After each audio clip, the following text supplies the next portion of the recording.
one interesting thing is you can hit it hard for a couple of months, knock a bunch of weight off, and the key here on the other side of that is exercise to keep it off. Absolutely. And when you reintroduce normal eating, however you want to say it, it seems as though the ace up your sleeve, if you can build the habit, is exercise is what's going to hold a lot of that benefit and continue to burn more body fat, even if your weight sort of stabilizes to whatever you arrived at on the hard diet down.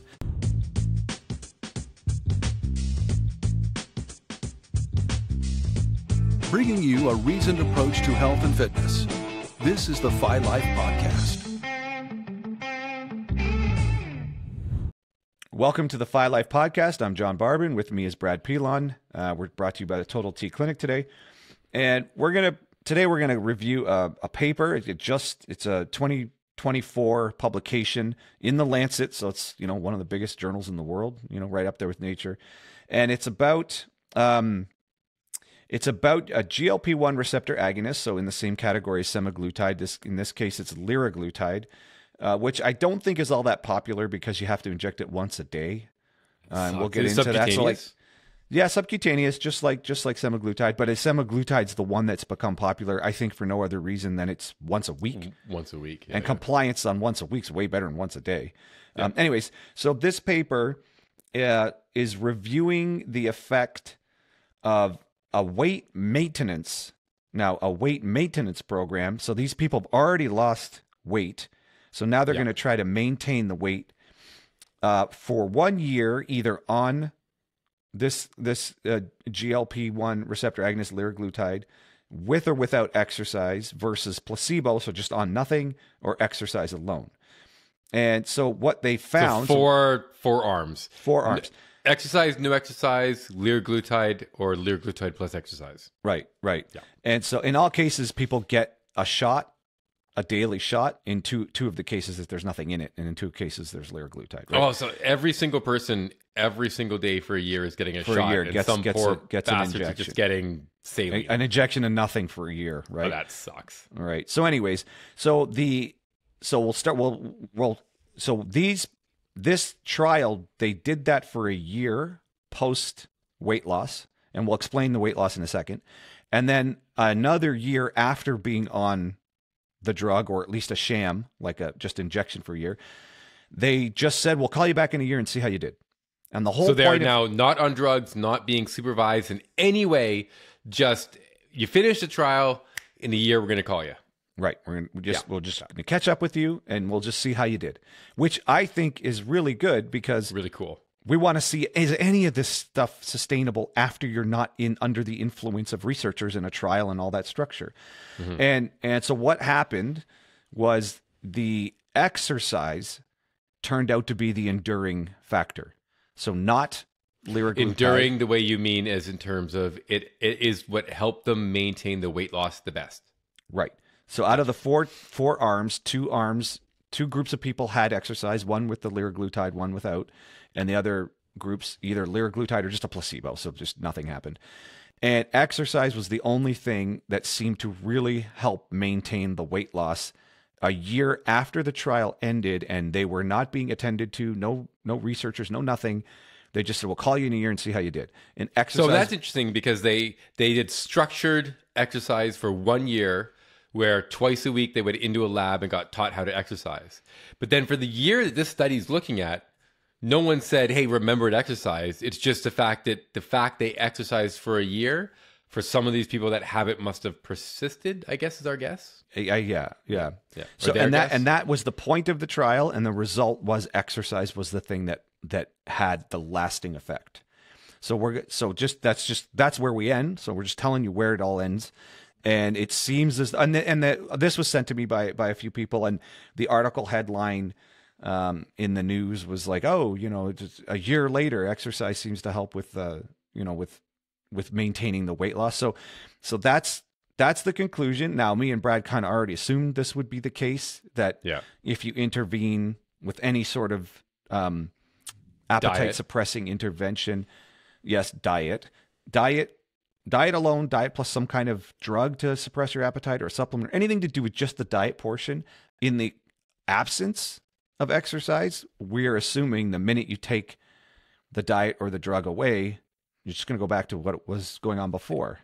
And the important part here too is so we'll call liraglutide, because it's an appetite suppressant, just another form of energy restriction, right?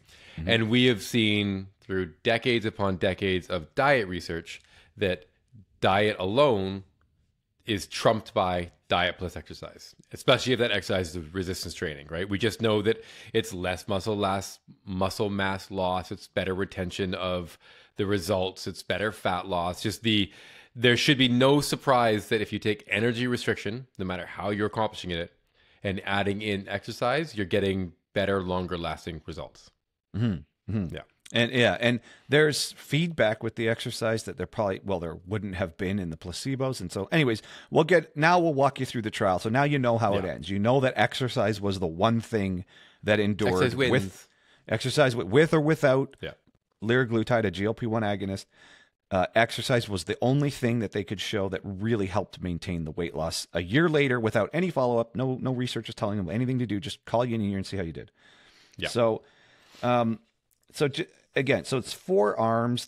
This started in 2016. Let's start with the diet. All right.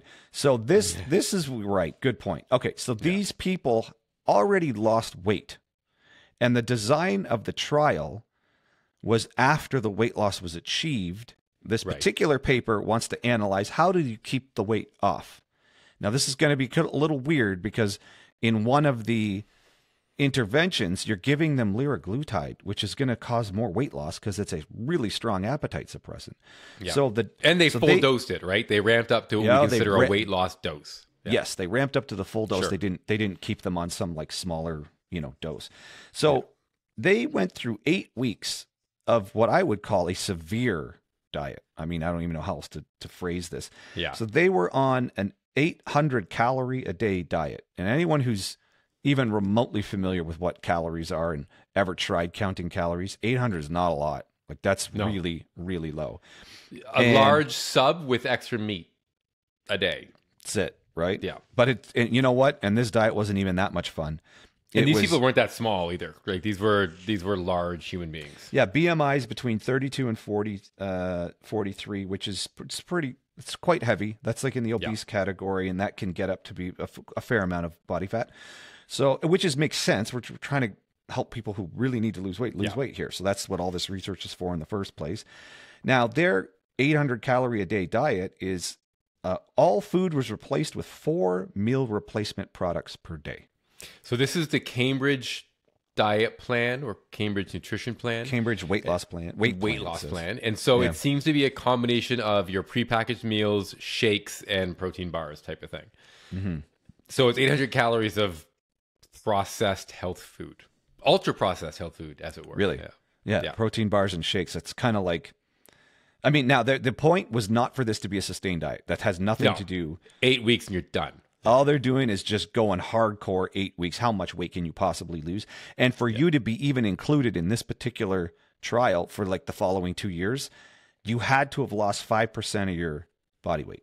Yeah. So if you were in that 800 calorie a day, 8 week study and you didn't lose 5%, you didn't move on to this portion. So it's not that everybody lost 5%. It's that these next studies only took the people who were able to make it through an 8 week, 800 calorie a day diet and lose weight. So you took the people who were already sort of weight loss diet hyper responders, the ones who could suffer through 8 weeks, the ones who probably were able to just eat 800, didn't cheat. They were able to push through. So you're kind of self-selecting for people who were going to be good at the next couple of phases.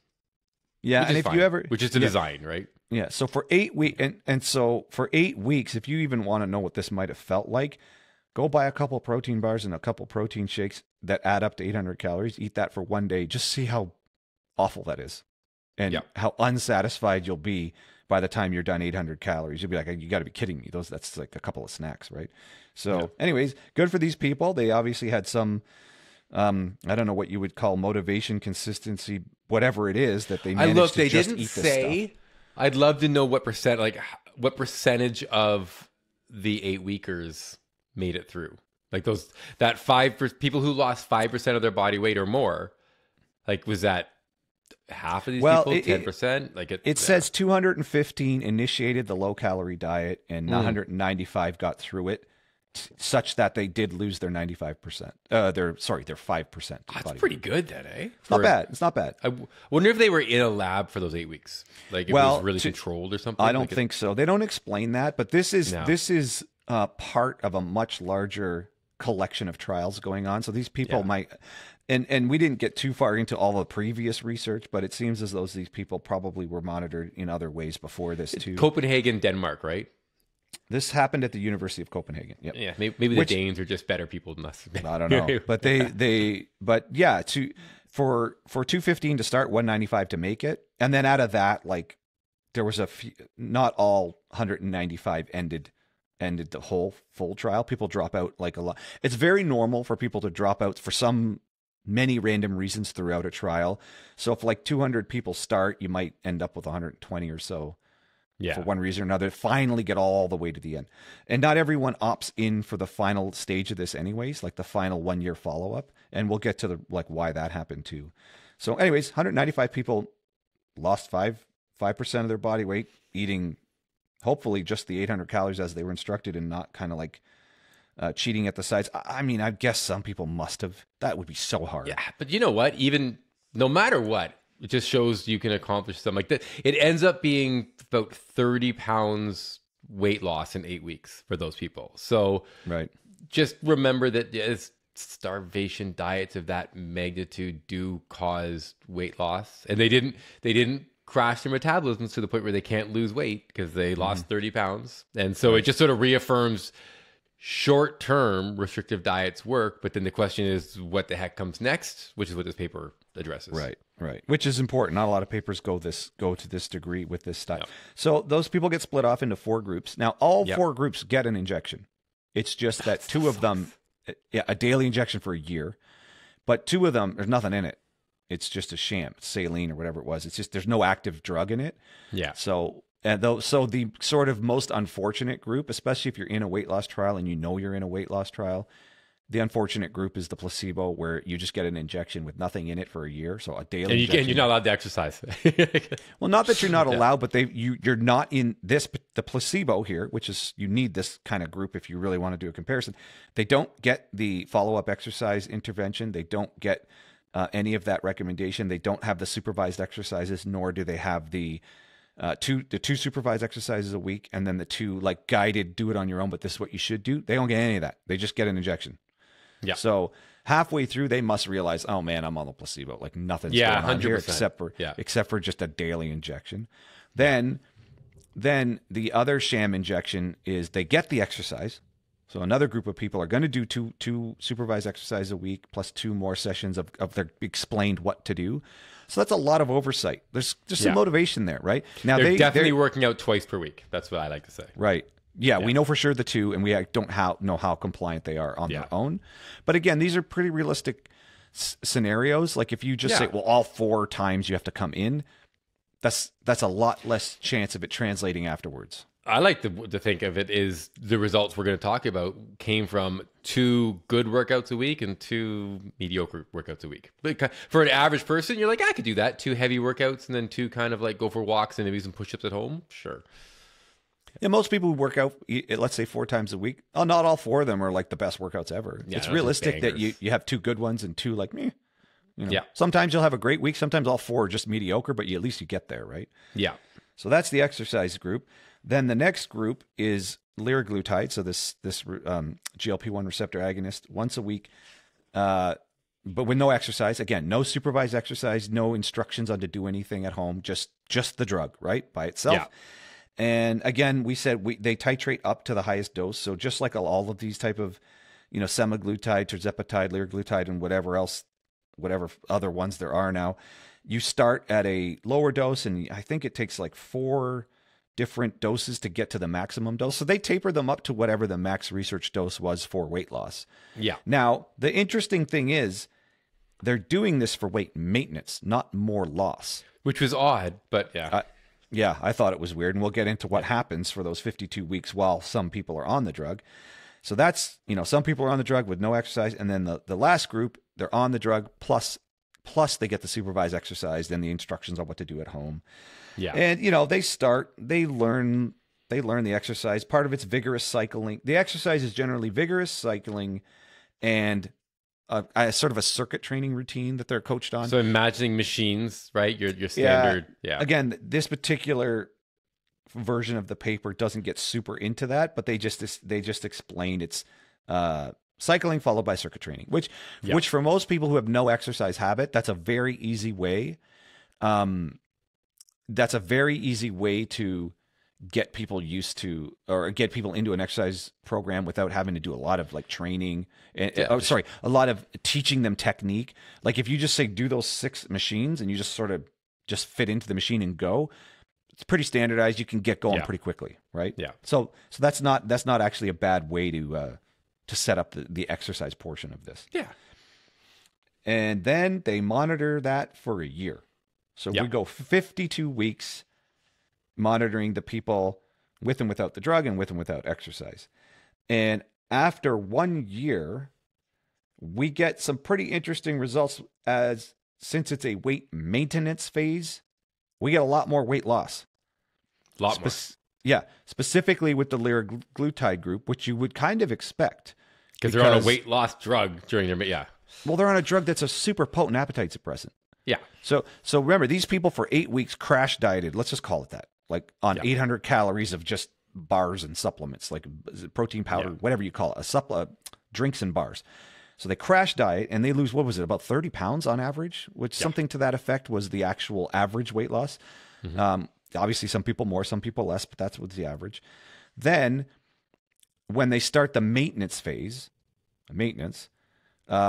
placebo people, nothing, right? Like they don't lose any more weight. There's no reason to think they're going to lose more weight because they're not on the crash diet anymore. They're not on any drug that's helping them minimize their appetite. Also, they're not exercising, not doing anything. Yeah. So what you would expect is the weight starts coming back on the placebo group, which is completely reasonable. Then the liraglutide people continue to lose more weight. And the liraglutide, they drop like 10 more pounds over the course of the year, 10, 12? 10 or 12 more pounds. Now, the liraglutide group alone, without exercise, continues to lose weight for another, 30 weeks almost? Like a gradual down, and the bottom is like actually 30 weeks later. Yeah. And then the liraglutide plus exercise group loses even more. Yeah. So those two groups, as you would expect on a very potent appetite suppressant GLP-1 agonist, they continue to lose, even though this is considered the weight maintenance phase. So I just found that super strange that that's what they considered a weight maintenance protocol. Yeah. And the exercise group alone doesn't actually lose any more weight, but they hold it there. And an important fact there, can I jump forward as well? They hold their weight. If you flip the page in that paper, they continue to lose body fat throughout the year, which is, okay, so we've talked about this before, they are weight training. I'm assuming that's what that circuit training is. So they're maintaining, if not building muscle mass, because these seem to be people who are relatively naive to exercise. So even though they've maintained that weight, they've dropped an additional 1 to 2% body fat in that year. So they're still seeing they're weighing the same, but waking up every couple of weeks looking a bit different, being like, look a bit better. Yeah. So composition is improving. Yeah, recomp, if you will. Yeah. Yeah. Right. So a year later, the people who just exercised with no liraglutide in them improve their composition and more or less have the same body weight. Maintained a 30-pound weight loss with just exercise, and then even while maintaining, kind of cleaned up, dropped a little fat, gained a little muscle. Off of a crash diet. Most people would say that's not possible. Hey, that's the point I want to get to. Yeah, is that they crash dieted way down to 30 pounds and then spent a year kind of retooling that, never gained that weight back, but gained a couple of pounds of muscle and lost a couple more pounds of fat without a diet component, just remember to work out twice a week with us in the gym and then go home and do something twice a week as well. Like, that's impressive. Like that almost flies in the face of any diet recommendation or weight loss recommendation you'll ever hear. Like, oh, don't crash diet, it'll wreck your metabolism. Like, don't go hardcore like that. You got to do it gradually with whole foods, and you got to do it the right way, in the natural way. Instead, here we have a bunch of people eating protein bars and protein shakes, essentially. Like, it's the easiest way to say it. Yeah, they basically reverse tapered, right? They when they were at their heaviest, they went hard, lost a bunch of weight, and then from there learned how to lose a bit more fat while eating a lot more food, but training. So right. And it's actually, it's really instructive that if you can go hardcore on the diet portion for just, a short period of time, 8 weeks, 8 weeks, 8 weeks of hell, but 8 weeks sucks at 800 calories a day, or even if they got close to that number, it sucks. But 8 weeks is not like a lot when you manage to hold that down for another 52 weeks with just exercise and no diet intervention of any substance, where they're not being told to really do anything besides just be normal again. That would be like hitting a hard diet for all of January, February, and still seeing those results the following Christmas. That's pretty good, right? That's huge. And if you imagine in that 1 year, had they truly reverse tapered, so gone from 800 to 12, 14, worked their way back up, the results might have even been better. So I do like what this shows us. This shows us that unsustainable results from a crash diet are sustainable for a year with a little bit of exercise. Right. Yeah. And then, so the placebo group, we don't really need to talk about, they just start gaining all the weight back. They did exactly what you think people who doing nothing would do. So about a year later, they gained back about a third of the body weight? Yeah. Something like that. And then still the placebo group doing nothing don't get back up to a weight the same as when they started the 8-week crash diet. They on average lost about 30 pounds. So they only, by a year later, they've added about 10 back. Something like that. So again, flies in the face of like when you crash diet, you're just going to gain it all back. Plus, you're like, well, not these guys. So, and now we're only talking about the first year post crash diet, while everyone's getting some kind of injection, whether or not it's fake or not, right? Yeah, and so and half of them are being told how to exercise. Right. So something in there, I maintain that just the idea that you're injecting every day, there's got to be something psychological about that. And checking in with staff twice a week for the exercise people, right? Like, You're checking in with staff. So, and then the liraglutide alone group, so they're on liraglutide, but no exercise. Yeah. They, after the crash diet, they keep losing some weight till about the 30th week. And then by a year later, they're kind of back to the initial weight loss. What's weird, within a pound or two. They continued to lose body fat.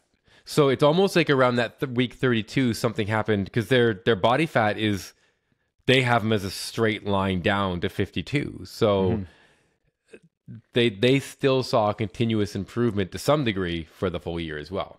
Right. And well, obviously if you're on maybe not obviously, but if you're on an appetite suppressant, you're eating less, this also proves with or without exercise, some of that loss has to come from body fat. Like, have you worked with anybody on liraglutide? No. Like, does it have the same exhaustion promoting effects as Ozempic? I would imagine it does. I haven't dug into the research to explain that if it slices it all up, but I can't see why it would it be any different? Okay, so what Brad's explaining is people on semaglutide and or tirzepatide, well, I guess not or tirzepatide, seem to report that they get this tiredness, kind of like an it comes at different stages and at different intensities for people. Maybe not everyone gets it, but many people, or it's common to get a kind of a tiredness feeling. And I don't know if it's just the tiredness you get from being in a caloric deficit. I don't think so, because people I've talked to, if they inject that morning, they're exhausted that afternoon. Interesting. Okay. Yeah. So there might be something else going on that I don't know if it's fully elucidated in the research. If it is, I haven't found it, why there's that tiredness thing, but for sure, anyone I've worked with, it's relatively common for them to say, man, for the first 2 months, I kind of had this wave of tiredness happening. And then every time they up their dose. You're right. And every time you go up, the tiredness comes back again until they've stabilized on whatever dose they're going to stabilize. And like I said, a lot of people don't even get to the top dose they kind of don't even make it there. They stabilize somewhere at one of the lower doses. And then over time, that tiredness starts to fade and they kind of, maybe it's a new normal and they can handle it, or whatever the physiological effect causing the tiredness maybe that normalizes. Whatever it is, Yeah. it's present for many people, not all people, but it's present for many people along the way up. And then for most people, it seems to fade at some point, but maybe not necessarily for everybody. And again, I don't know exactly for liraglutide. I only know for semaglutide and tirzepatide that sort of seems to happen. So the liraglutide people seem to still lose more body fat all the way to the 1 year mark, but their total weight starts to normalize back to the original weight loss from the crash diet, right? And then the big banger is the liraglutide plus exercise. They continue to lose weight past the crash diet. Yeah. Like what, maybe 12 more pounds or something like that? Yeah. Yeah. And then by the 1 year mark, the extra weight loss, some of it has come back, but nowhere near to they haven't made it back up to the amount they lost at the crash. So their body fat's still really low. And then for our Adonis Venus people, you know how important we find like waist circumference as an excellent measure. And the placebo group in that 1 year gained back almost 2 inches around their waist. Your liraglutide and your liraglutide plus exercise people continued to lose almost 2 more inches off their waist in that following year. Mm-hmm. So you have the waist circumference as a measure of body fat, then you have the body fat measure, and you can say they look like they're somehow gaining a little muscle or at least not regaining around their waist. So. Right. Which is very instructive. Like those two metrics, especially with the waist, you can really zero in with that waist circumference and really make an inference from the body weight change. So like a lot of that's fat. Like when the waist is going down, that's essentially telling you that's fat that you're losing. Yeah. So besides the placebo at 1 year with everyone getting injected, body weight never, at worst, it kind of just came back to where it was after the crash diet. Like that. And let me just check. Pounds. One thing I wanted to point out is that they are checking in with the lab. Let me just look at these numbers here. It looks like at week 4, 13, 26, 39, and 52. So every month and a bit, you realize, oh crap, I got to go back in. They're going to measure me and look at me. And I think that, to your point, also reinforces the adherence. Yeah, there's always something to be said for when you're being checked in on or checking into the lab. You're going to have some degree of extra compliance because you know that the researchers, first of all, you were in the study. You had to, like, if people have never been in any kind of trial, it's not like jury duty where you have to go. People volunteer to be in trials.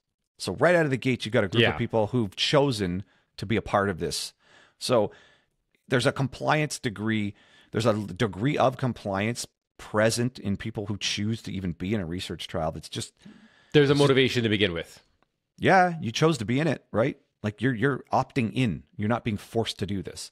So, for that, you can't discount in that first year that there's that extra thing. You're being monitored. People are kind of like, that you're being monitored. It's happening frequently. Yeah, which is huge. I mean, that part of having a weight loss coach is just having someone to be responsible to check in with, who is not just the way I said that was weird. Just not just motivating you, but also measuring and adjusting, and it something about that keeps you on track. Yeah, it's if some people say, well, you're just babysitting them, it's like, well, maybe that's actually what the most valuable thing is, the check-in. Yeah. Which in many people I've ever worked with, that check-in seems to be super important. Even if we're not covering something really technical, they want to know somebody else is on board and taking it just as seriously as they are. I think so. I think it's a huge part of it. Yeah. Yeah, that alone, it's like matters like a lot to people. Like if they're, because I think when people try to do something as big as losing weight, that's hard to do. Yeah. If you're the only one doing it, and you can ask for support from your significant, whoever you live with, friends, family. It's different than when someone's like their job is to be with you along the way. They're kind of checking your work too, right? Like it's nice to know every couple months, because these people are in a weight loss trial. They would like to lose weight. So having someone to check in with every 3 months to say like, hey, you're doing pretty good, unless you're in a placebo group. People like that. So you can't discount that just simply by being in a study is a great way to lose weight. Right. All right. So after 1 year, like either weight's still going down in the liraglutide Yep. groups, or at least it stayed off with the exercise group. Placebo, of course, started gaining it back. Then the next phase of the trial, which is kind of interesting, happens. Super And interesting. Yeah. all this is the researchers are like, all right, Go home. We're done. Go home. We'll call you in a year. That's it. Yeah. They don't give them anything else. They just say, we'll no call more you in a drugs year. for you. Exercise if you want. We don't care. Eat what you want. Just in a year, we're going to give you a call. Please answer. Yeah. And the point of this design is to see, does any of this work in the real world setting? If somebody just takes liraglutide and exercises or not, goes off of it on their own, just what's going to happen? So there's no coordinators, there's no trainers, there's nobody chasing after them. What happens in the real world setting to these people? And so it's a concept of, is it a lifestyle change? Which, I mean, most people listening to this is kind of already nodding. Or is it a one-hit intervention that you do for 1 year and that dramatically changes you for the rest of your life? Is kind of what they're looking at. Yes, and I don't know if it seems obvious that exercise is kind of really important here. And I, me and Brad were talking about this off air. When you intervene, like when you intervene with any sort of diet, supplement, and now in this case, liraglutide and drug. these. Well, no, hang on. I want to draw a distinction between exercise. So diet or supplements, and then you stop the diet or you stop the supplement, and then somehow people were like, oh yeah, well, you're not on the diet anymore. You're not taking the supplement anymore. But when it comes to liraglutide or semaglutide or tirzepatide, when you stop using it, and people are like, well, yeah, obviously it's not going to work when you stop using it. People are like, oh, wait, do I have to be on it forever? It's like, well, yeah. I mean, why would you assume that about the diet or the supplement, but not about this particular drug? I would actually argue that there's a large population of people out there who don't even understand with diet. Their answer is like, yeah, but once you go off the diet, you're going to gain the weight back, and you're sitting there like, that shouldn't be surprising to you, right? Like once you take your foot off the gas, the car is going to slow down. Right. Once you take your foot off the brake, it might roll. Like it's yeah. And you're right. Maybe the most obvious one's exercise. So when you're exercising, exercise like cardio and weight training, there's visible benefits to the change in your muscle. You've got all the cardiovascular benefits. Likely something about your body composition will change. And people are like, oh yeah, you were really fit. Oh yeah, you exercised a lot that year. I was in a real good groove that summer, and I trained all the time. And then when you stop training, people are like, yeah, well, it makes sense that you lost all those gains when you stopped exercising. So for some reason, with like supplements and exercise and diet, people kind of understand it. But when you stop taking one of these new weight loss drugs, they're surprised that the results aren't going to stick around. But in every other case, they understand that. Yeah, at least once a summer, I will get told, you're going to lose all that muscle anyways when you stop working out. And you're like, what? So people get it in some spots, but we still want that magic pill. Do you take it once and you're young and fit forever, right? So, right. Yeah. All right. So let's get to the end of this thing, and then what happened after a year? They come back. So after a year, they have not had any communication with the researchers at all, and then 1 year later, you get the phone call to come in. Right. So they come in. What interesting thing? More of the placebo people didn't bother showing up. Of course. For that, which obviously they're kind of like, well, that sucked. I spent a year getting injected for nothing. So there was a higher percentage than that didn't even make it. They didn't bother showing up for that like final measurement a year later. The liraglutide plus exercise, so the group that continued to lose the most weight in the weight maintenance phase, it still sounds wrong. They gained the least amount back. So they had the best overall total results, and they kept out of the initial, what you want to call it, 30 pounds-ish weight loss, they kept, over 20 of it off, it looks like. So that was that effect. Exercise plus liraglutide. Plus liraglutide. Okay. Then exercise without liraglutide, they gained back, I don't know, just a bit more than 10 pounds, but that was the second best performer. So exercise. So interestingly, let's touch on that group too. Second best performer, so better than the liraglutide alone. But if you look at change in fat mass by kilogram, 1 year later, like maybe 2 or 3 pounds of fat.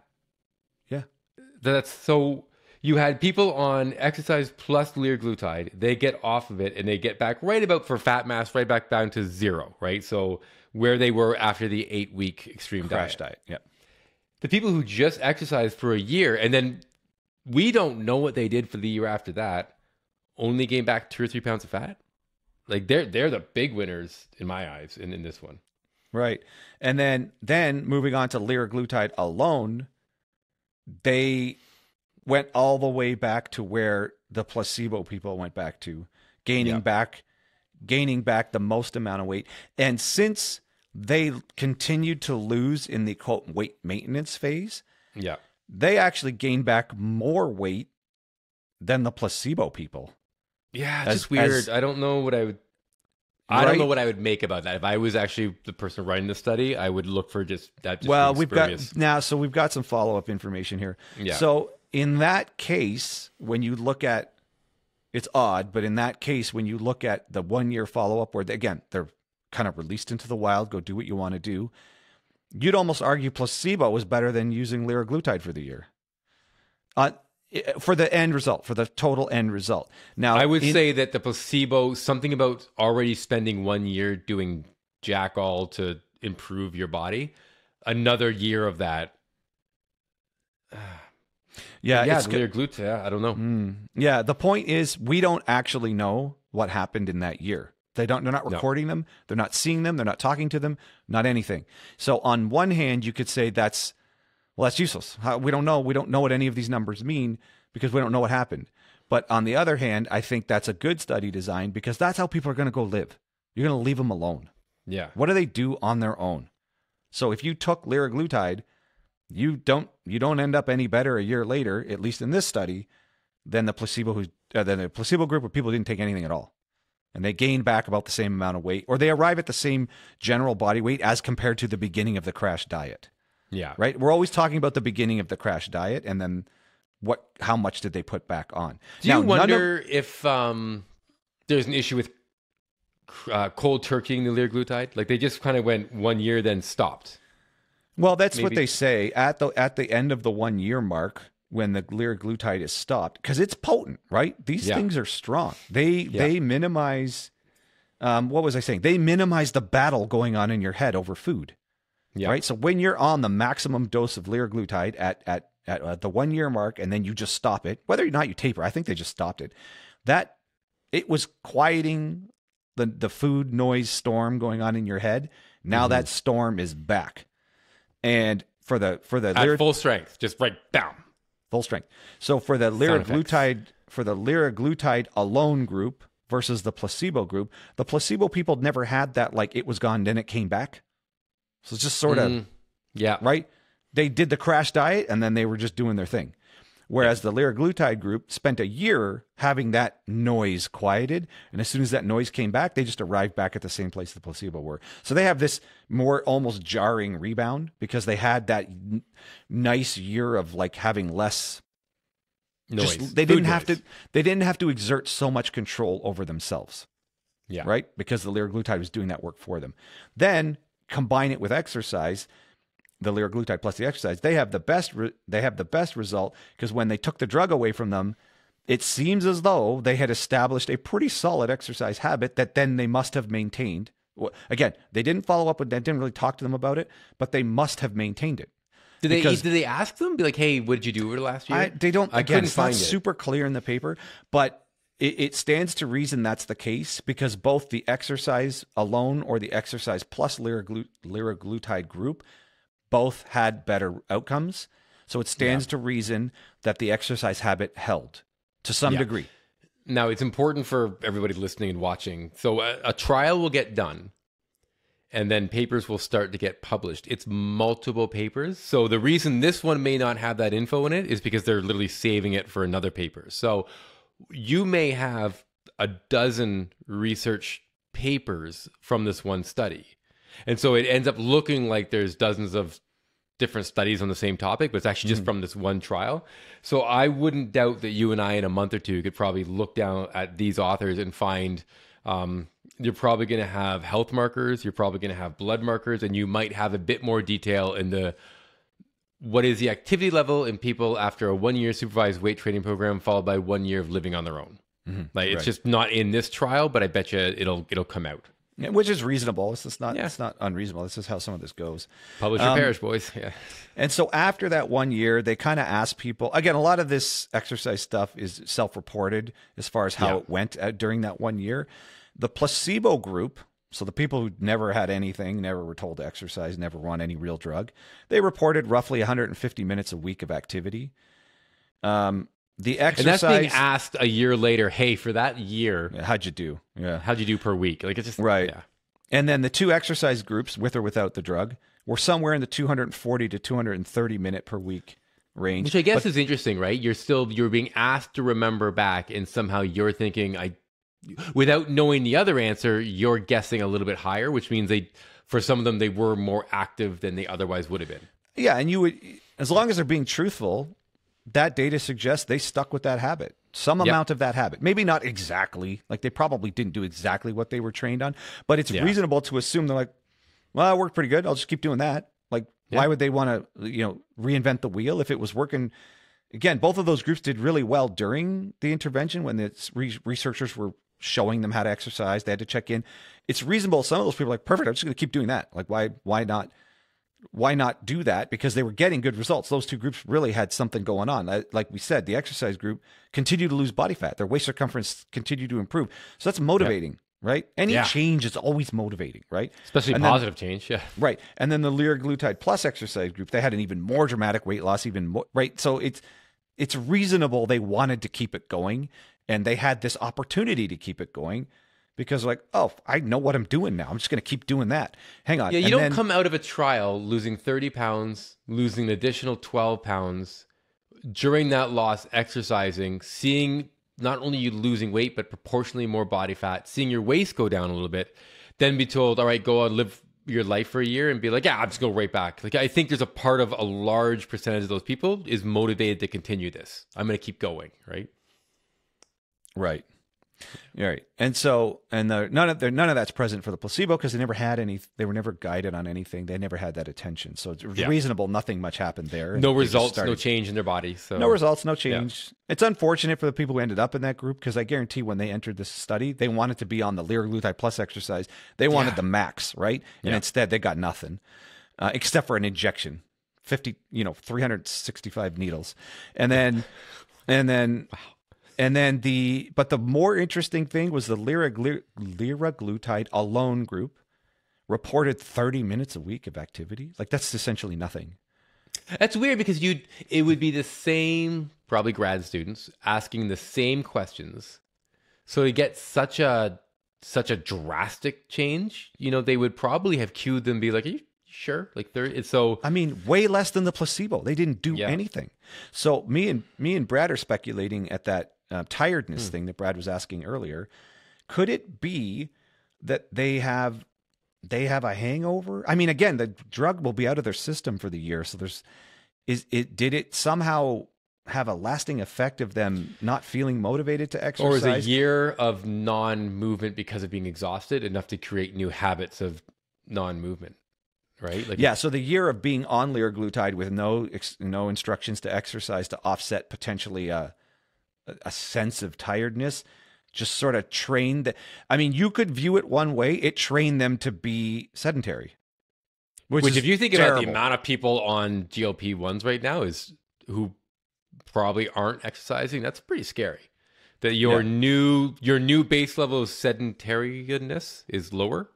And that's just, Yeah.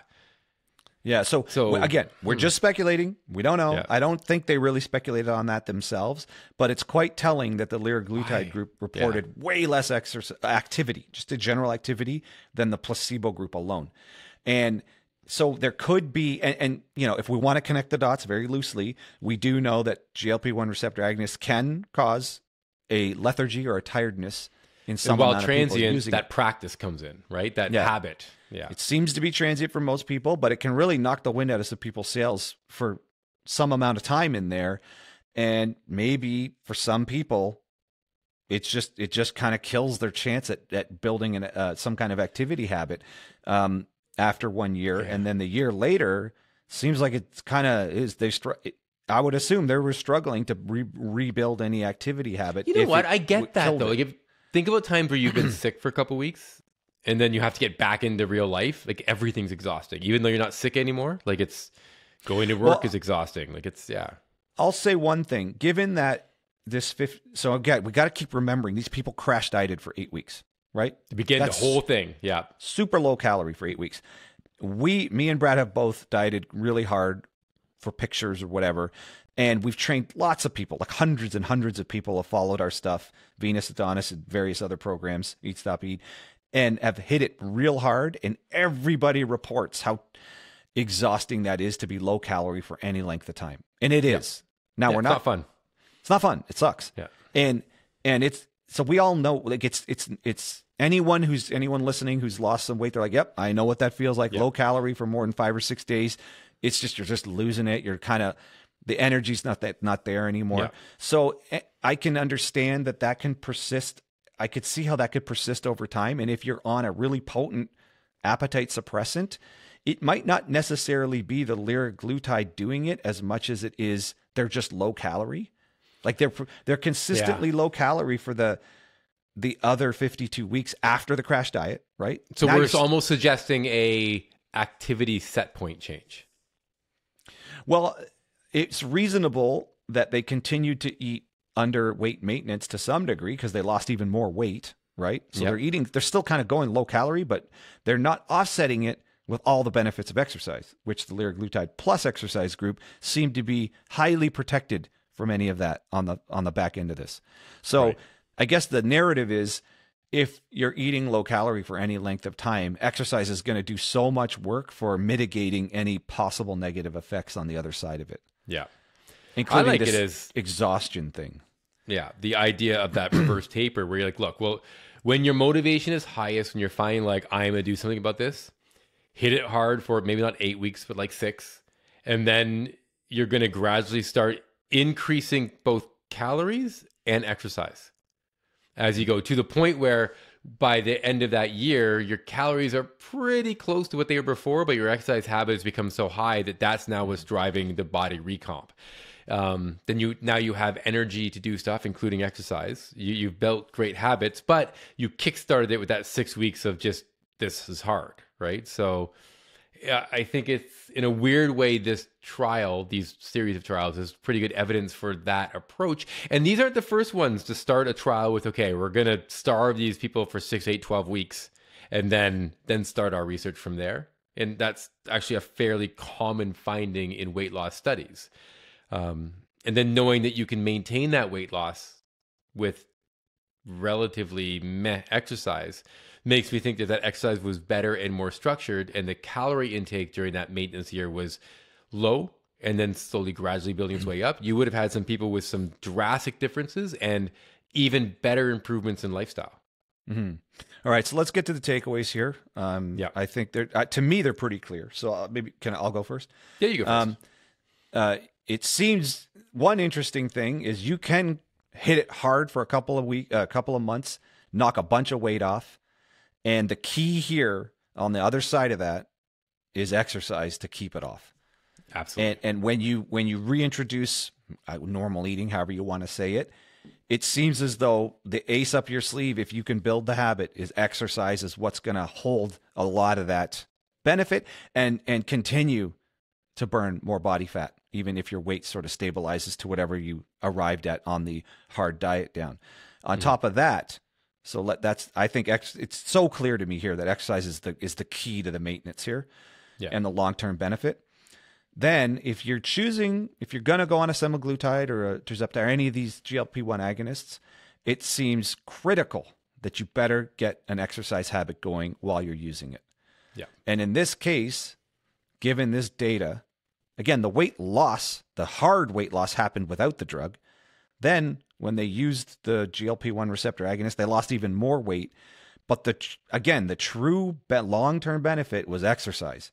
You got to have the exercise in both cases. No matter how you arrived at the weight loss, you better have exercise built in.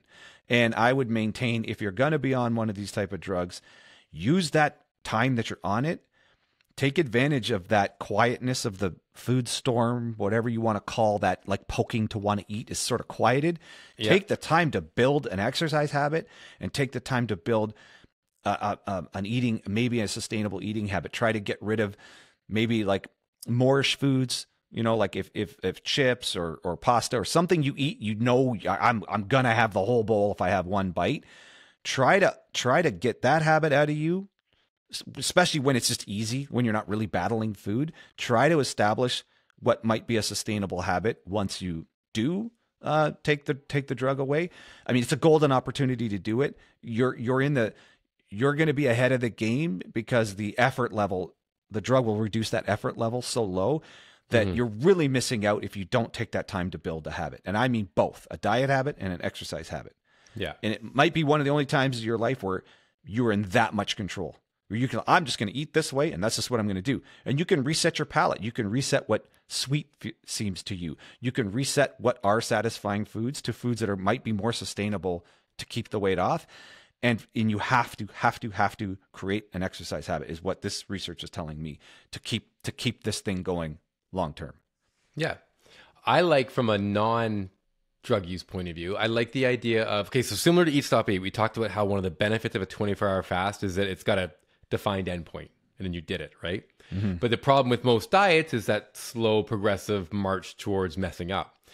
I like the idea then of a set time frame of, I'm going to go hard for 6 weeks on my diet to get ready for summer. And then when those 6 weeks are up, I'm upping my calories, but also upping my exercise throughout the summer to maintain and continue to improve this physique. I'm going to jumpstart the process, but I'm not going to go, I'm going to go 800 calories until I can't do it anymore, because that's that slow inevitable march to failure that leads to all sorts of problems. But really setting up, I'm only doing this for 3, 4, 6 weeks, maybe 8, and probably not 800 for the average person, probably a bit higher, but you're setting a definitive point where it's done. And then you're gonna be like, from there on, I'm gonna up my calories, but I'm really gonna use my exercise to continue to see progress. I think for a lot of people who are trying to get ready for a summer or a wedding or whatever the case may be, knowing that that's an effective way to lose weight, but knowing that the key is that definitive cutoff where you're stopping, so that it's not inevitable, I'm going to be on a low calorie diet forever, but a very abbreviated period. And then you're going to reverse taper your calories back up and really use exercise, I think gives people permission to go low because they have a defined endpoint when they're going to start coming back up again. And I like that as a concept. 100%. That's such a good point. You can see the light at the end of the tunnel. Like 6 or 8 weeks sounds kind of long, but you can do it. Like almost anyone can gut it out for 6 or 8 weeks. And to Brad's point, it gives you the permission to just hit it hard, right? And to forget what anyone, that's not healthy. Getting rid of the body fat's healthy. That's the answer. Yeah. And then the important part to bolster Brad's point is part of your strategy has to be that critical window afterwards where you build in at minimum an exercise habit to hold that weight down. Yeah. And hopefully some diet habit with it.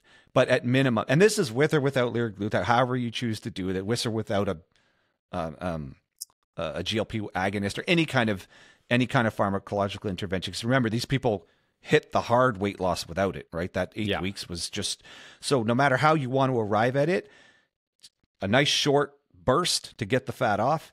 And then you have to consider, as equally important as that is the following month's maintenance, which is got to be rooted in some exercise program. And some realism in terms of what is maintenance. You're not going from 800 to 900, right? You're going from 800 to 15 to 18 to depending on the size. You're going back to a normal amount of food, but the exercise habit, it's so clear that having a structured exercise habit is going to just be so important for holding most of that weight off. Yeah. I mean, I think those are the best takeaways from what I see here. Absolutely. All right. Beauty. All right. So I think it's a good place to leave it. So thanks for everybody who's tuning in to watch or listen. We really appreciate you being here. It's obviously without you, we don't really have anything. We don't have a show. So nope. Yep. So that's a good place to leave it. So for Brad Pilon, I'm John Barbin, and that's your Phi Life podcast.